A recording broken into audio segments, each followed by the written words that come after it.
సహజంగా మామూలుగా అయితే ఒక మనిషిగా నువ్వు తక్కువే అంచనా వేసుకుంటావు. కానీ ఈరోజు నీతో కూడా దేవుని ఆత్మ నివసిస్తున్నాడు. దేవుడు ఏమన్నాడో తెలుసా? అందరి వంటి దానివి కాదు నువ్వు, అందరిలాంటోడివి కాదు నువ్వు, నిన్ను నా కొరకు ప్రత్యేకించుకున్నాను అంటున్నాడు ఆయన. నిన్ను నా కొరకు ప్రత్యేకించుకున్నాను. అందరిలాగా అట్టుంటావు నువ్వు?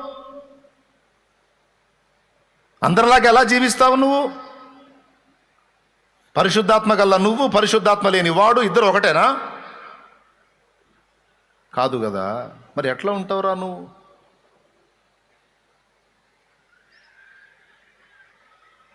నువ్వు లోకానికి వెలిగివ్వాల్సినోడివే, లోకానికి జ్యోతివే, నువ్వు సత్యమేదో తెలుసుకున్న వాడివే, సత్య ప్రత్యక్షత కలిగిన వాడివే.